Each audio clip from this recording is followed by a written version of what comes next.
Good afternoon, thanks for dropping by. In this video I'm going to take a look at the Valeton GP-200 guitar effects processor, which I bought recently, and whether you're thinking of buying one or if you've already got one. Hopefully it's of interest, because I thought what I'd try and do is actually build a preset from scratch from the blank presets that come with the unit, and take it step by step, showing you what I'm doing.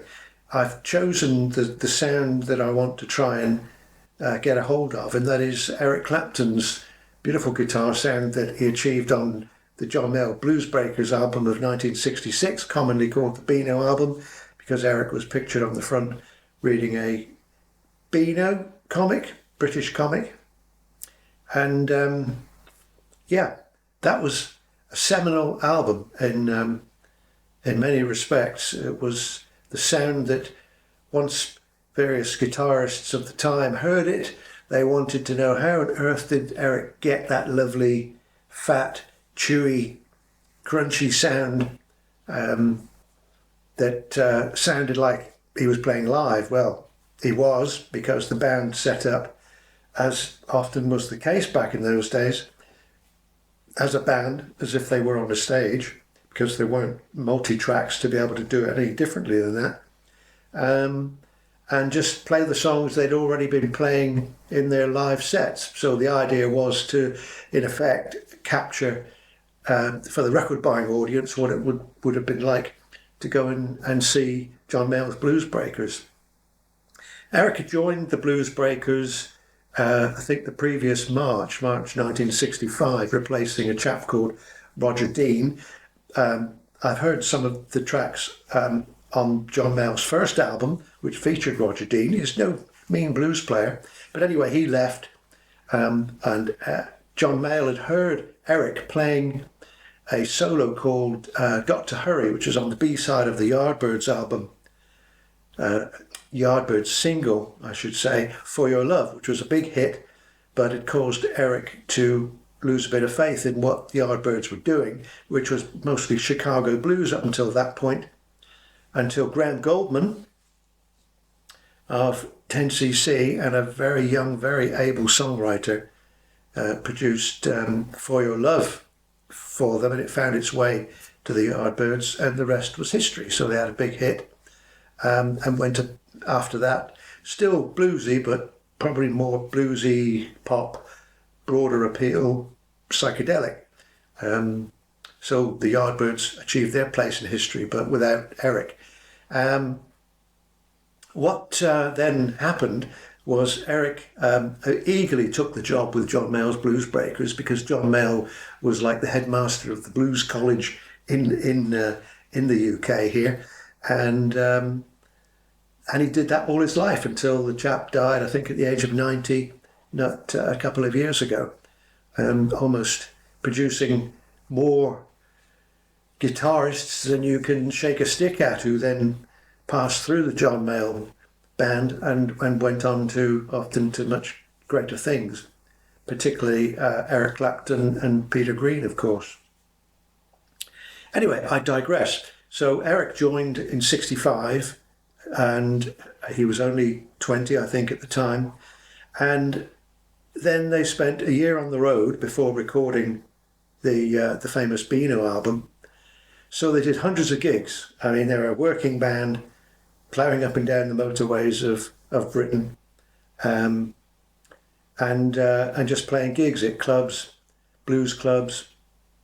John Mayall administered the whole band, so he was like the boss in many respects in terms of choice of material, and I think he used to take the fees for the gigs and pay wages to the guys because John took the burden of getting the gigs, doing promotion, such as it was back then, paying all the expenses such as petrol and transport and what have you, and the main spokesman for the band. It was his band and always was. So Eric joined, and they worked so hard in that year. When they in fact got into the studio, which was Decca Studio in West Hampstead in London, they were up for it. So that most of the songs on the album are covers of blues, and they set up. Eric naturally turned his amplifier on and his Les Paul Standard he turned up full, and the Marshall he turned up, which was a JTM 45 combo 2x12 with the open back, to the sort of volume he would play at in the clubs, which took everybody by surprise. Back in those days, the engineers in recording studios did everything by the book. And when I say by the book, it's usually by the BBC book, because the British Broadcasting Corporation was seen as the fount of all knowledge on sound engineering. And a lot of the senior people who worked in recording studios back then were BBC trained, which if you had that on your CV, that was a real feather in your cap. And one thing that you didn't do back in those days was to drive the VU meters into the red, because that means distortion, and we don't have distortion. No, that must be avoided at all costs.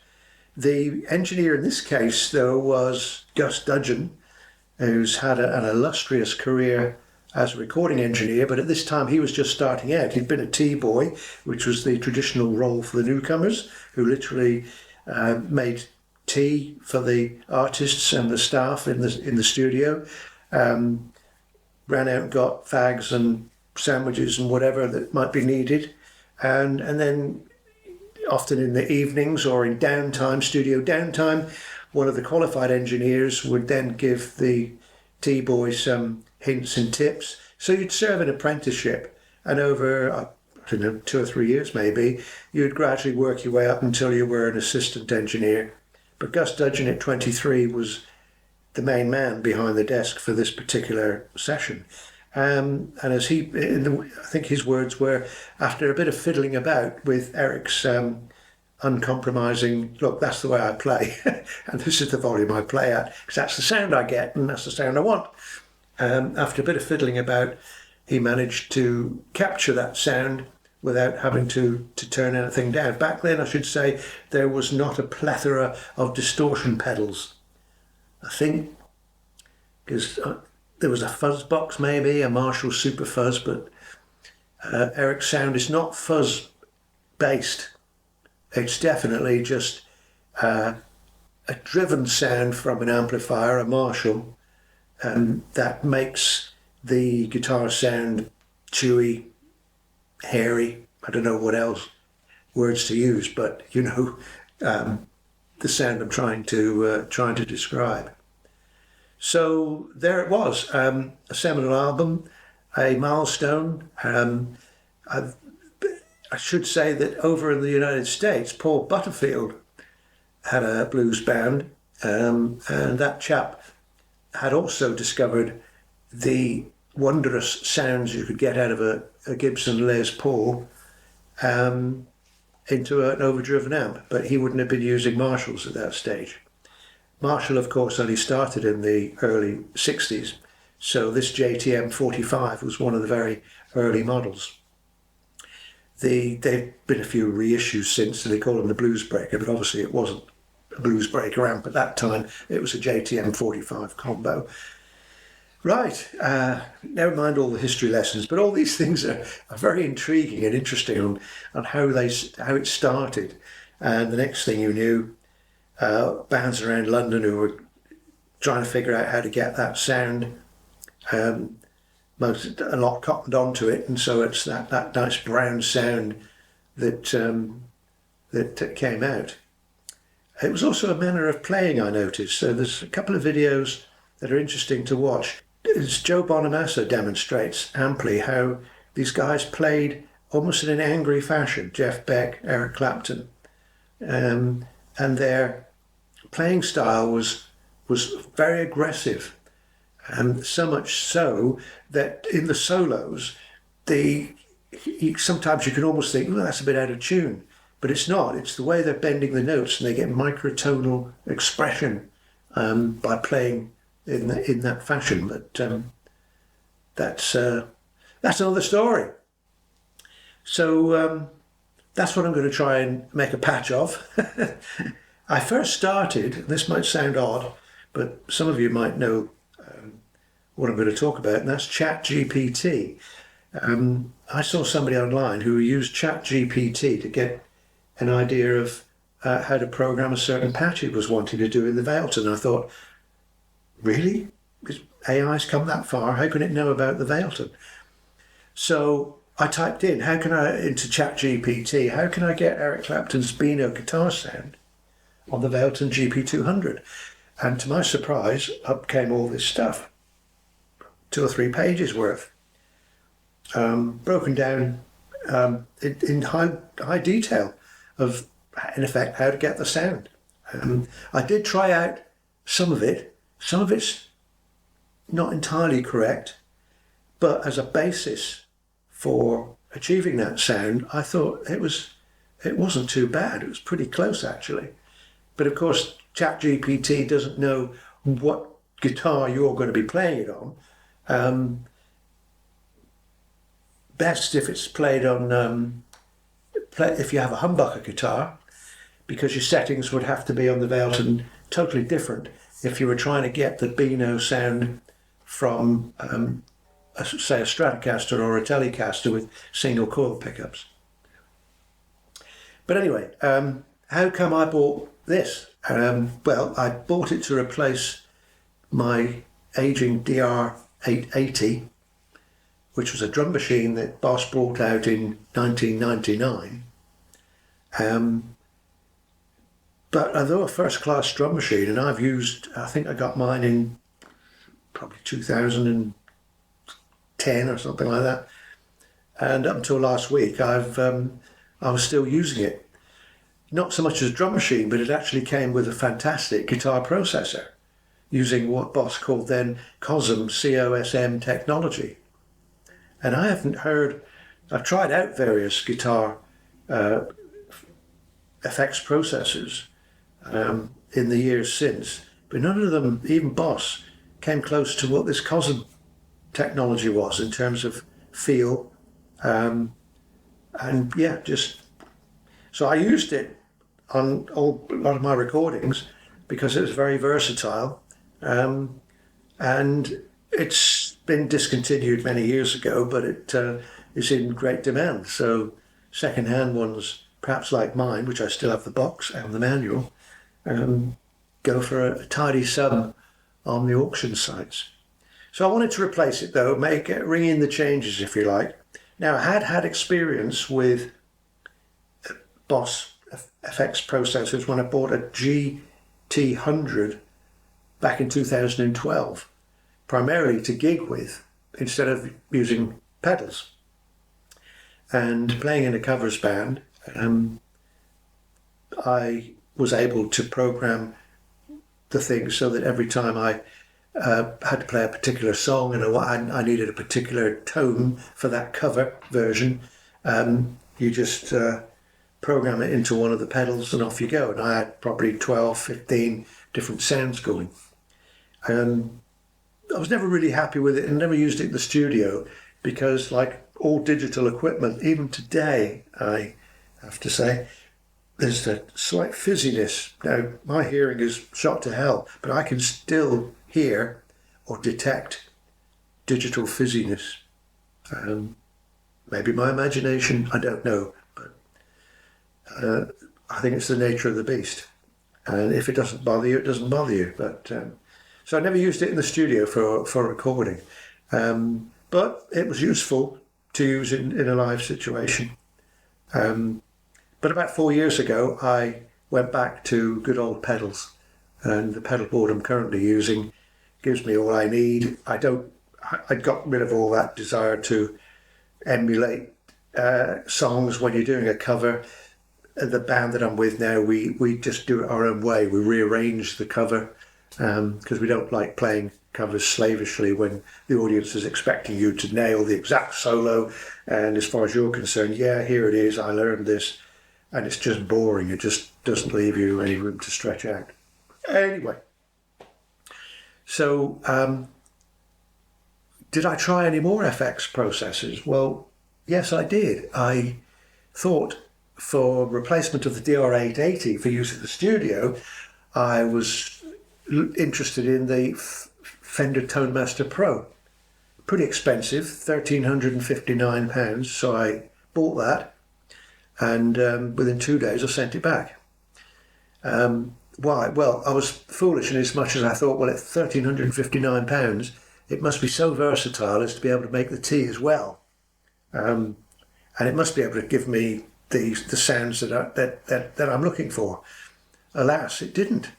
A lot of the 1300, by the way, was down to the fact it was the most beautifully and opulently packed piece of kit I've ever had in my life. You know, beautiful box, cellophane wrapped, beautiful smells when you open it up. I mean, it was just the sort of thing that you'd expect. I don't know, you take the lid off, you'd expect to see some sort of presentation dueling pistols or a lady's very expensive handbag.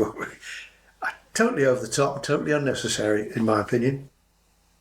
And all it seemed to get, as far as I was concerned, was a couple of thousand different versions of a Fender amplifier sound.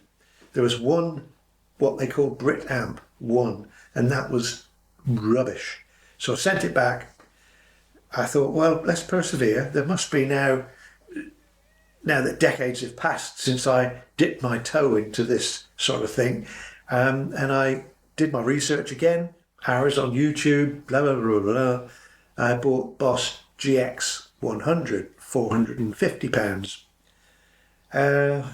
Couldn't get the tones I wanted.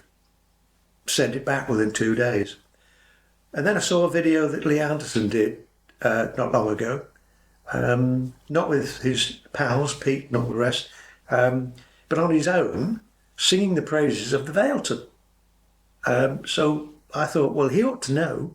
I mean, he's demonstrated almost, well, yeah, it must be every single one of these things over the past 20 years.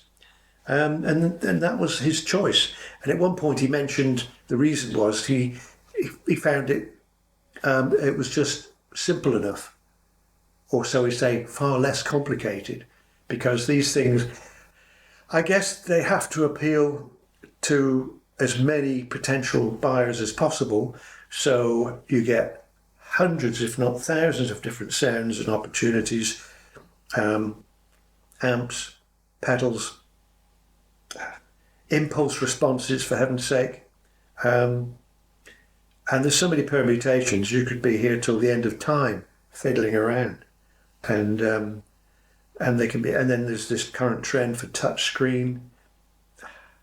You know, why? What's that all about? Well, I think the marketing people seem to hold sway in these companies, not so much the guitarists in the ops department, perhaps, but it takes a combination of both, I guess, to bring a best-selling thing to market. But that's the trouble. They keep coming out, and I haven't seen yet what I would call a giant killer. The Valeton comes close. Interestingly enough, it's made in China by a Chinese company, not made in China, designed by a European or a US company. So, interesting. And so I thought, okay, Lee, I'll give it a go, and then I can always send that back, and that'll be the end of it. I can't be doing with it. I've got to get some work done. But I kept the Valeton, and the more I fiddled around, the more first of all, it is like all these things, chock-a-block. You go through the presets, don't you? And there's like one clean, possibly two, And then all the rest are just completely outrageous. All sorts of funny. I mean, who wants to make your guitar into a synthesizer? Again, I guess some people do. But they're really putting all these presets in order to show off that it can do that. Yeah, fine. Forget them.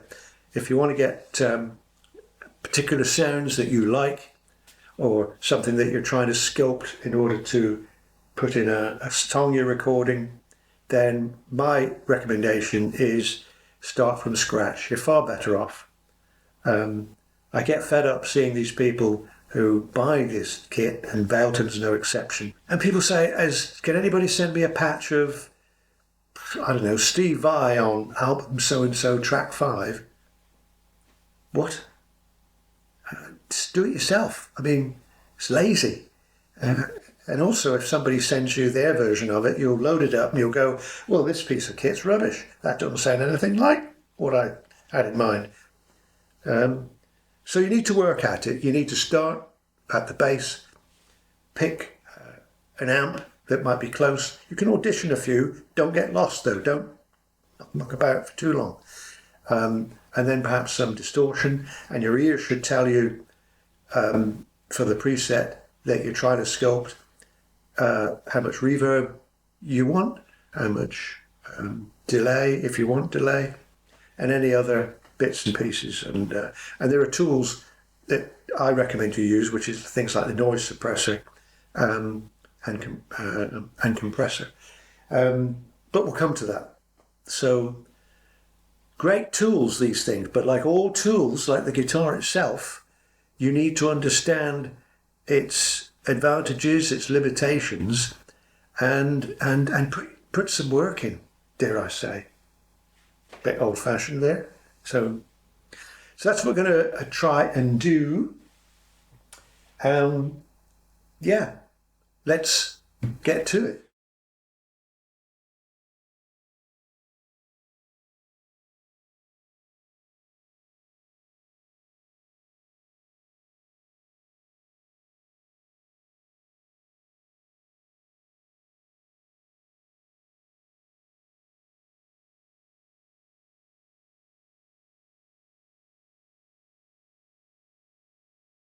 This is the software that you get with the GP-200. I find it very simple to use. As you can see, it's just one page. Over on the right side, you've got the patch lists. There's some that I've already done. And then you've got lots and lots down here of blank patches. And if they're blank, they're called It's GP-200. So we'll start on that one, which is next. You'll notice there's like each number has A, B, C, and D. So this happens to be 38D, but there's no real significance in that. But if you want to, you can make a patch, say, for 38, and the A, B, C, D corresponds with the pedals that are actually on the floor unit. So you can have patch 38 and then 4 flavors, perhaps some with chorus, etc. Anyway, be that as it may, you can save, export, and import patches here.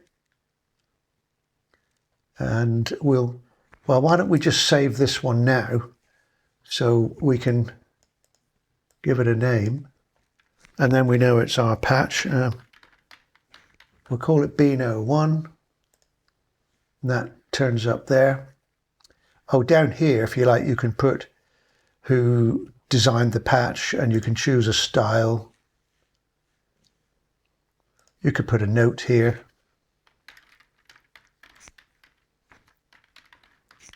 Humbucker, pickups, bridge.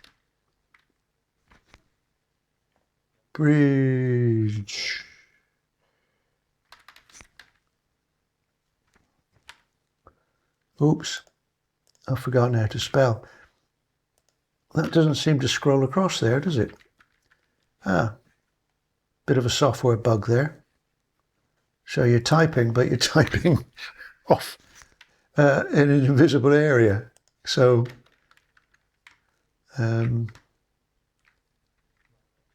Humbuckers, bridge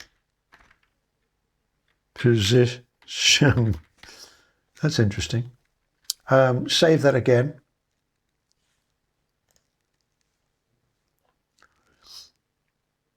Anyway, we're up and running. Down the bottom here, you've got the various components of a patch that you'd expect to find. Got preamp, wah, distortion. Don't worry, we'll go through all these. You click on one to select it, and then up here you get your choices. So I've clicked on delay, and then there's a choice of different delays. But that's not switched on until you turn the light on. So that delay is now in your chain.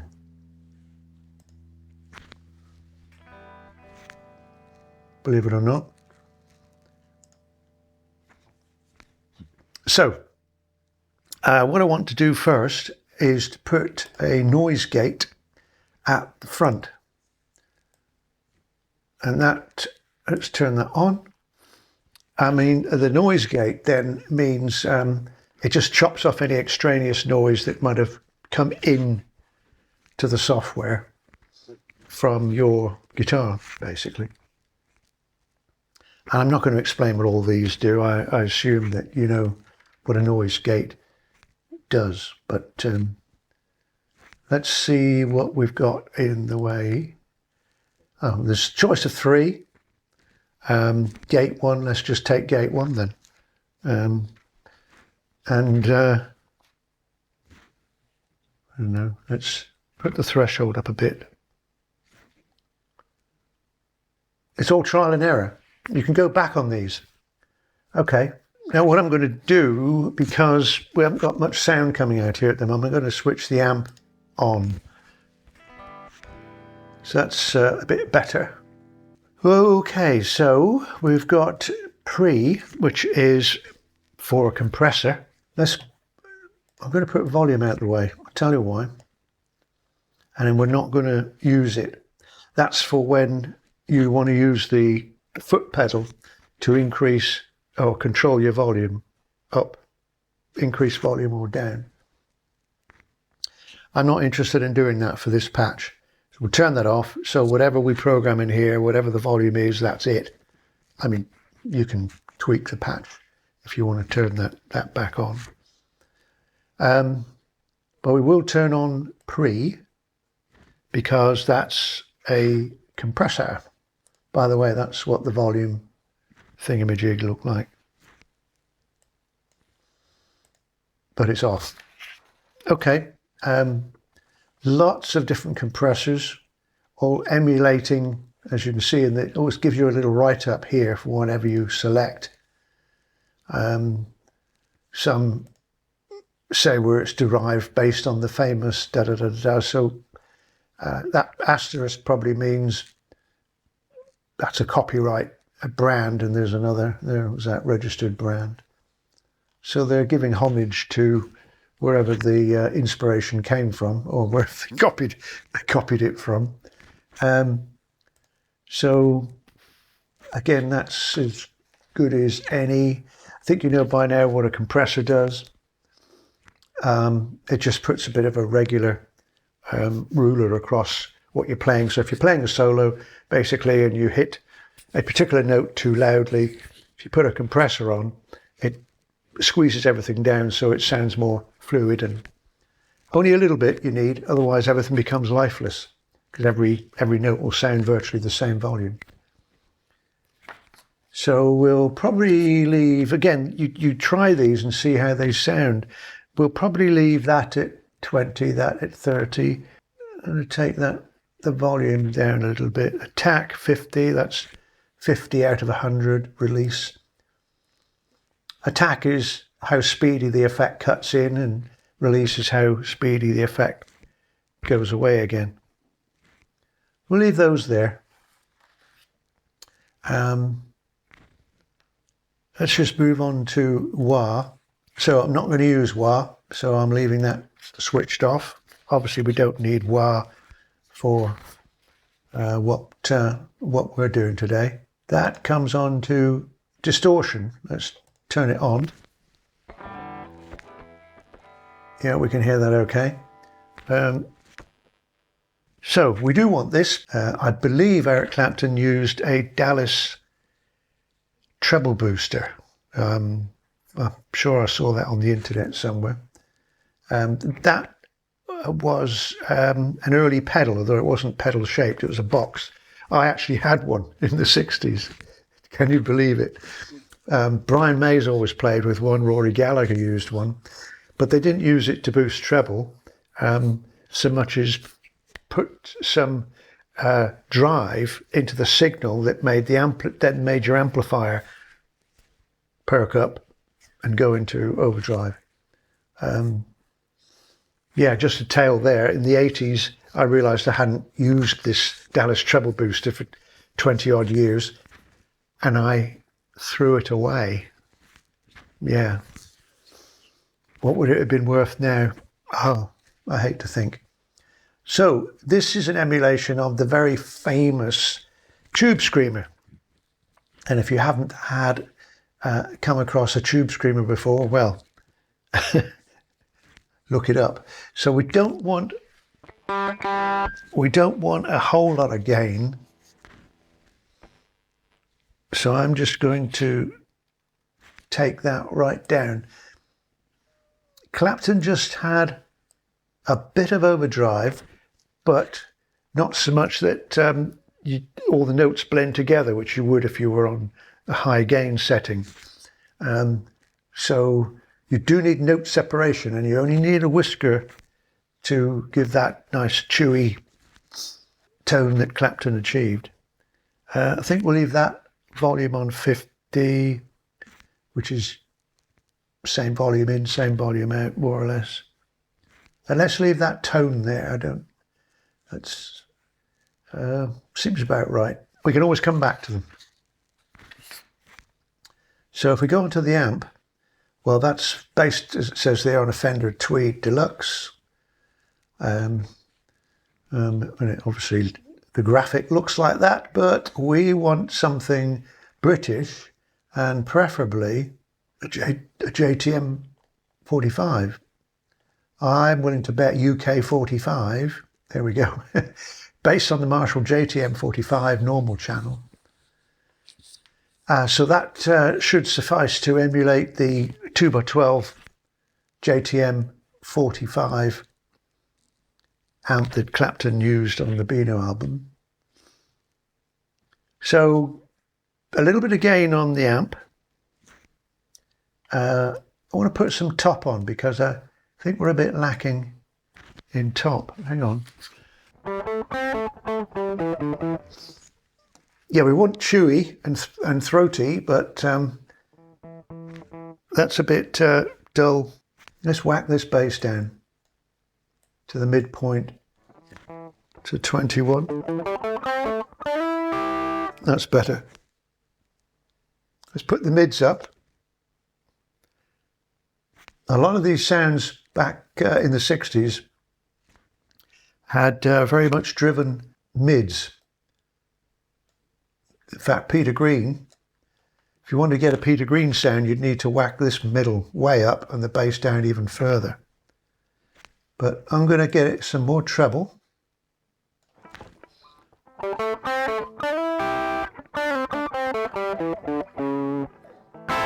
When you're trying to do this, it's good to go back to the source material now and then and see that you're getting close, otherwise your ears get accustomed to what you're doing here.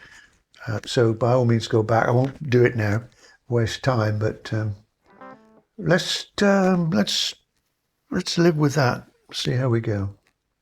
Right, cab. Turn that on. What's this? A Marshall 4x12 cab.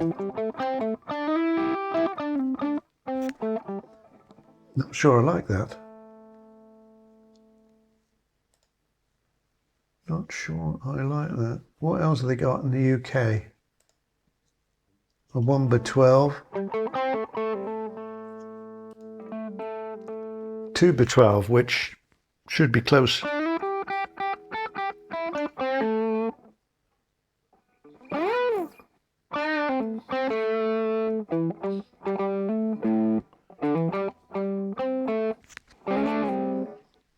That sounds muffly to me. It sounds like the cab's actually in a cupboard, which was a trick that Mickey Most used to do when he was recording Jeff Beck, who recorded at high volume. So they wheeled his gear into a cupboard in the studio, so the mythology goes. So Jeff could play very loud, and the engineers could mic the sound up from outside the cupboard. Turn it off a minute. I'm going to leave the cab off. I don't like that. Yeah, very muffled. So let's move on to EQ. So we'll turn that on because we're going to need some EQ correction. What's this? Mesa, based on the 5-band EQ model on a Mesa Boogie amp. Okay. Let's get some of the more of that top in. Oh yeah. I think we're getting close now.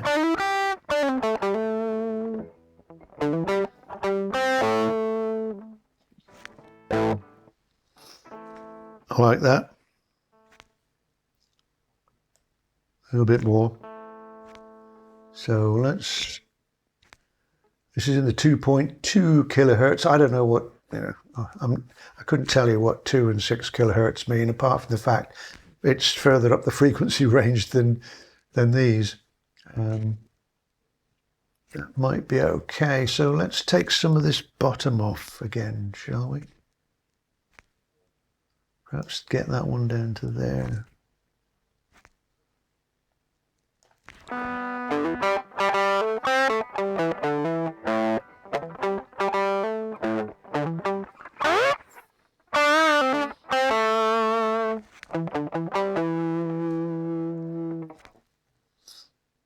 Might have taken too much body off.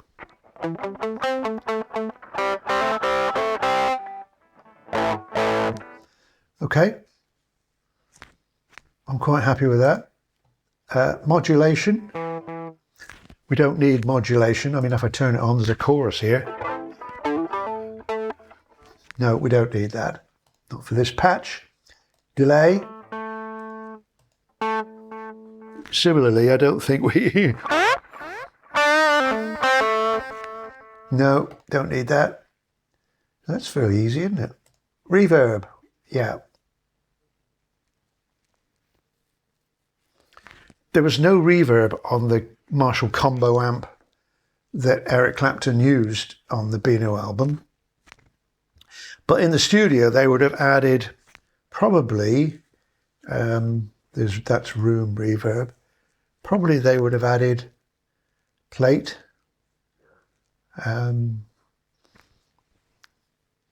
plate reverb was usually in those early 60s days a gigantic German-made plate weighing half a ton in a room adjacent to the studio, and the signal was fed in. It went through, almost literally through the vibrations of the plate, and the signal was then routed back into the studio to the desk.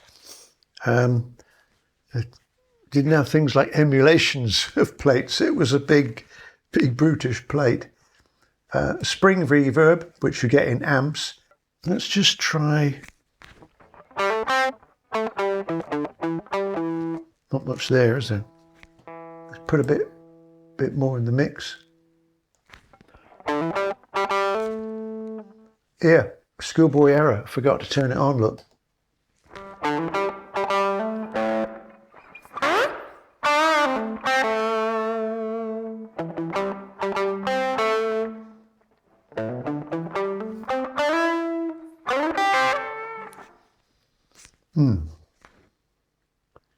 We'll leave decay. We'll turn on... Oh, there's a misprint, look. I think that should say tail. Maybe trail, I don't know. I think tail would make more sense. Let's tone. What's that do?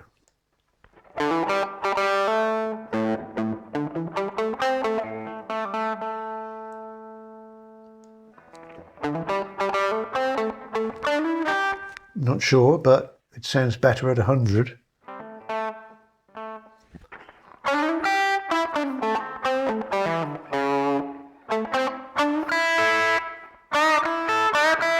Reverb's one of those things that you tend to add too much.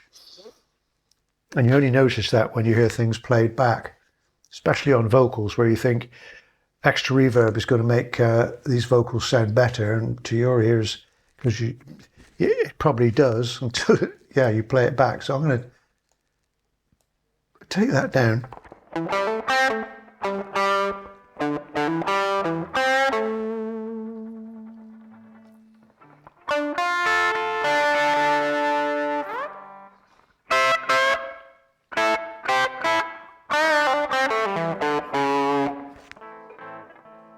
Maybe down a little bit more.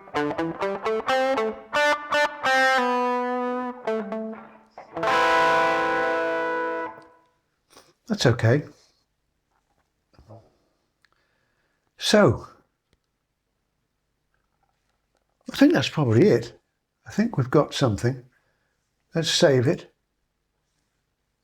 38D. Let's just check. We've got noise reduction, no volume, no wah. We've got compressor. So it's a nice clean signal. Got a little bit of tube screaming. We've got a JTM 45 emulation. Never mind the cab.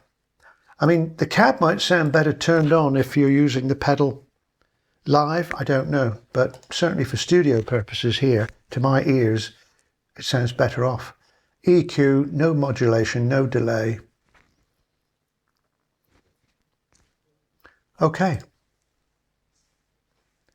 There we are. That should have given you a starter for 10. And if you'd like to have that patch, check out my website, johnsongs.com. Send me a message through the contact page there, and I will send you the patch free of charge, totally bona fide.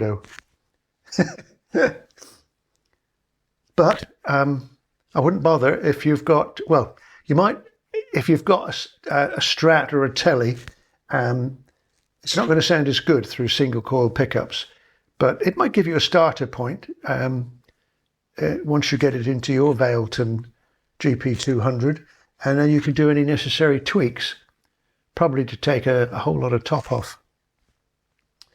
Okay, I want to finally touch the spanner, as they say. I want to look at global EQ. Now you see what I've done there? I think all these units, as I might have mentioned earlier, to my ears have some top fizz. So that's how I've got my global EQ. I've got it turned on and I've whacked. This is up in the area where only dogs can hear it. My hearing, with its years of abuse through playing through loud amps, back in the old days with no ear protection, my hearing's about here. Anything above 6 kilohertz, I can't hear. I do have some tinnitus as well, caused by loud music. But somehow that, to me, in the invisible area, if you like, just takes some of the fizz off. Anyway, experiment with it. You shouldn't, I don't think you need to touch any of the others, but your ears are going to be different. If you're young and in your 20s, your ears are going to be at their peak, because apparently in your early 20s, your hearing gets better and better until your early 20s. After your early 20s, your hearing naturally, without loud music or any other abuse, I'm afraid, then tails off through to old age. Anyway, that's it, I think. I'll leave that there. Global, I think I've covered all I want to cover. So please like and subscribe if you'd like some more about the Valeton, or put a comment below and let me know your thoughts. And until next time, cheerio.